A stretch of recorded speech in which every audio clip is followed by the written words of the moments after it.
All right, I'm going to make a speech here. Kristen has said that if I didn't, she'd kill me. But I'm going to start off with a toast. A toast to two young people venturing out into life's path. Let's drink. Cheers. Yeah. Hello.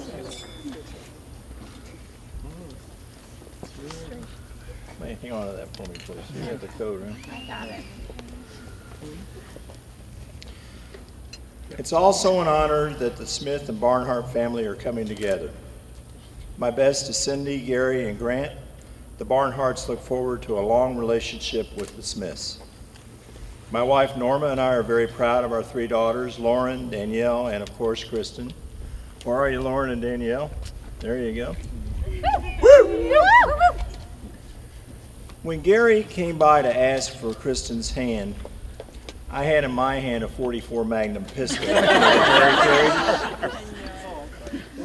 I gave him the daddy pitch, not to make her unhappy, because I can hit anything I can see.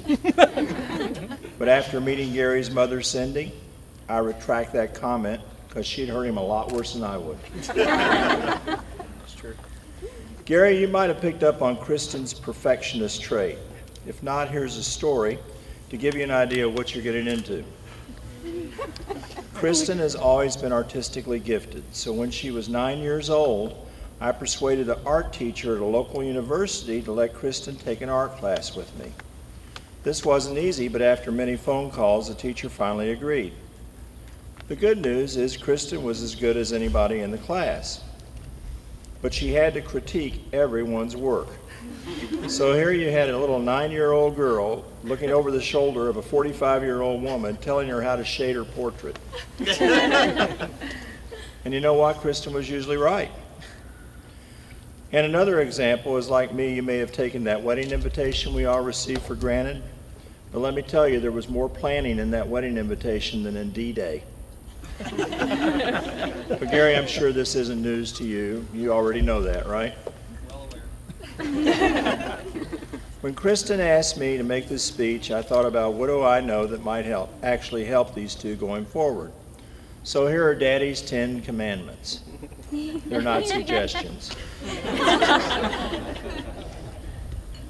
Spend less than you make. Many marital problems result from not having enough money. Number 2, spend time together and find common interests. Kids are a common interest, and it only lasts until they leave the nest, so you better have a backup plan. Encourage each other to be even better. Be supportive.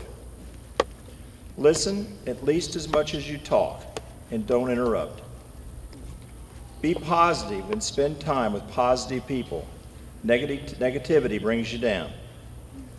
Number 6, remember any mistake can be corrected. Don't sweat the small stuff, and it's all small.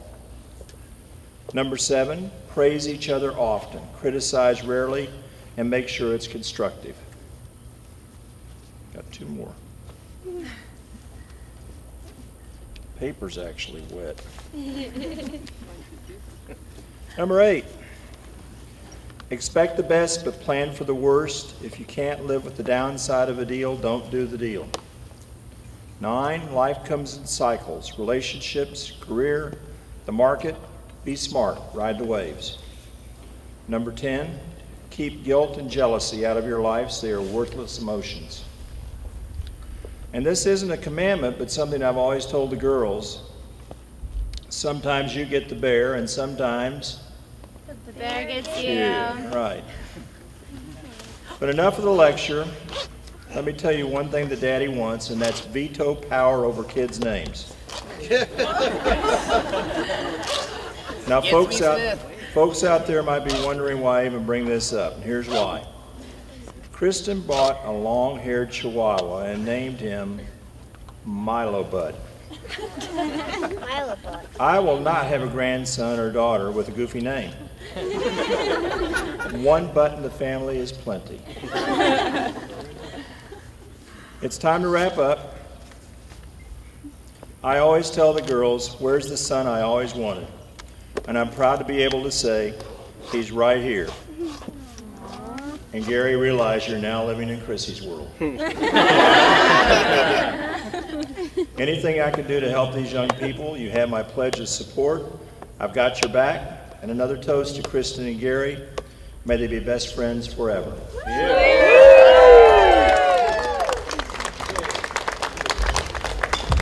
Call out Gary's father, Gary Sr., for our next toast. All right, I'm gonna need this. You giving the blessing also later? Nope. I really didn't prepare anything. I didn't know I was gonna do this. However, I'll do it anyway. So I'm gonna drink this. Hearing what Steve said, it pretty much went the same way for us at the house when Gary brought Kristen home. I got out my pistol as well. And I threatened to shoot Gary if he let her get away. But then I thought the same thing. If she gets away, it hurts you a lot worse than it will shooting you. So it went the same way. However, it's not a lot I can say because for the time Gary was just a little boy, about this big, when I was trying to teach him anything, it was, I know how, Dad. I already know how, Dad. So it was kind of went like that all the way through. And being a young father, short on patience and, long on temper, it didn't work out real well for a while. But he proved me wrong many, many times. He jumped on the bicycle, took off. I didn't teach him a thing, just took off. Did everything he ever did. Went to school, graduated with honors, went to college, graduated with honors. And everything he's done, he seems to know what he's doing all along. And so, of course, when he brought Kristen home, then, of course, we knew. There was nothing I could teach him. But going close to 30 years on marriage now, all I can tell you is very few things that you need to know. It's not much. One thing is just remember the 3 words. So things, just 3 little words. Is I am sorry, I was wrong, and you were right. You just say those things right there, everything else will take care of itself. That's all I got. There it is. For Lauren and Danielle.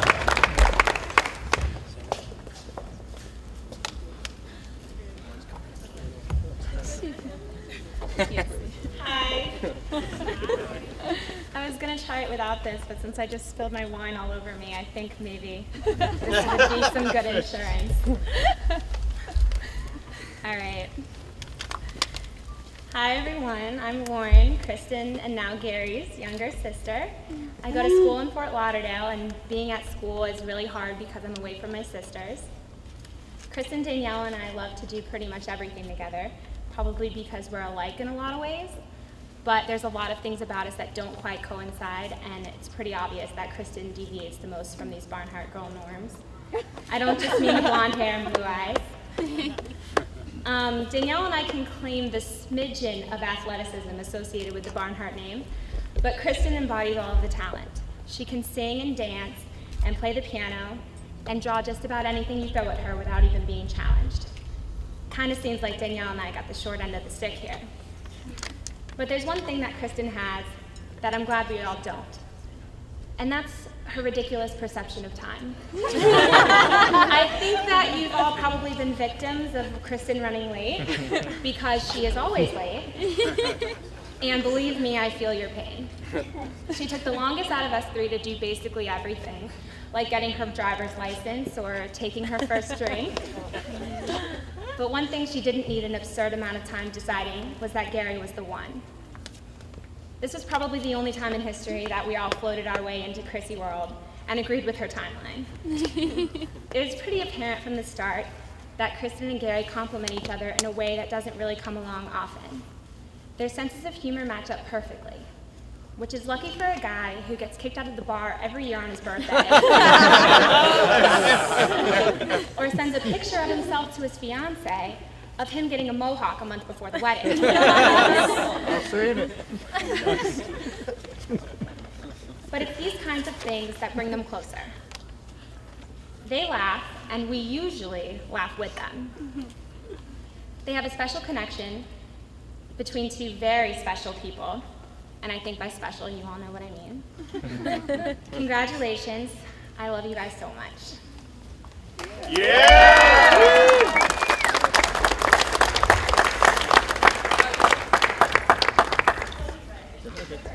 She's not going to go? You take that with you. Okay.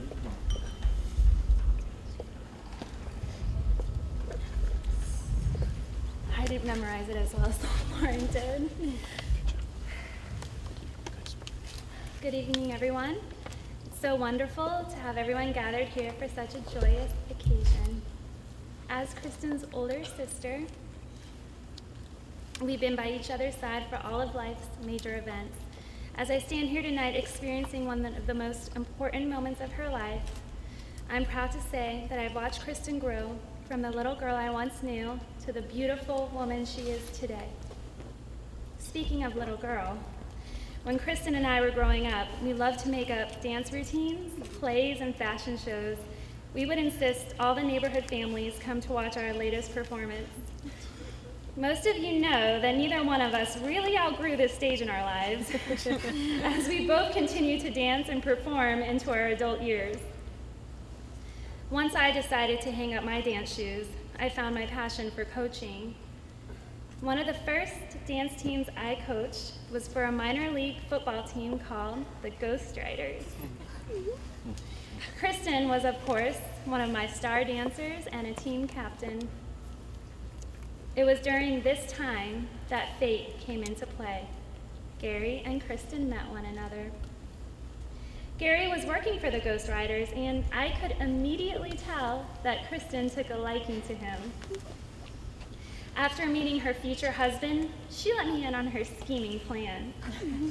She may kill me if I say this, but I'm gonna let you in on a little secret. Kristen told me she intended to speak to Gary about a movie she really wanted to see in hopes that he'd ask her out on a date to see the movie. Well, it worked because he did, and like the story goes, the rest is history. Getting to know Gary the past few years has been very interesting, but seriously, it has been such a joy. Gary is an incredible guy. He is a hard worker. He is always making people laugh. He's caring and sincere, but most of all, he gets my little sister, and he loves her unconditionally. I knew Kristen would need a man in her life that is just as unique, vivacious, and full of character as she is, and Gary is that person. It is with great confidence I can say that today, the Barnhart family is not losing a daughter and a sister, but gaining a son and a brother. I am beyond pleased to officially call Gary my brother. Now, if everyone will please raise your glass to toast the newlyweds a long, beautiful life and marriage. To Kristen and Gary, I love you both.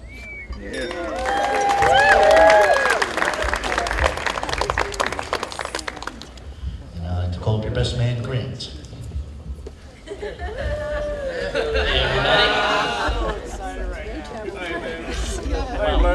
Come on, man. I'm going to start this off by telling something that I've honestly never told anybody.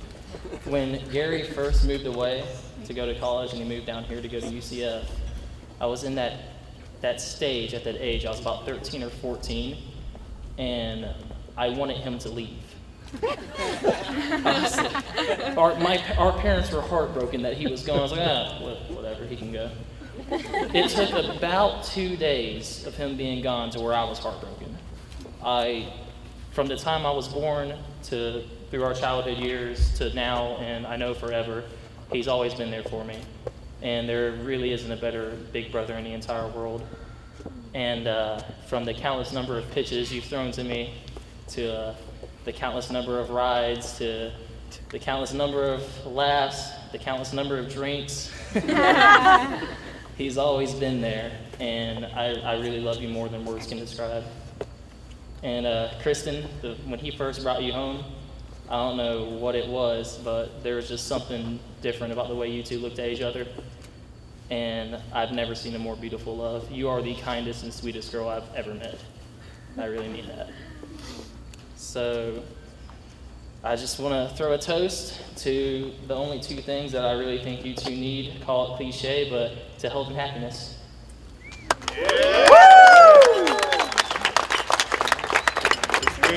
Steve.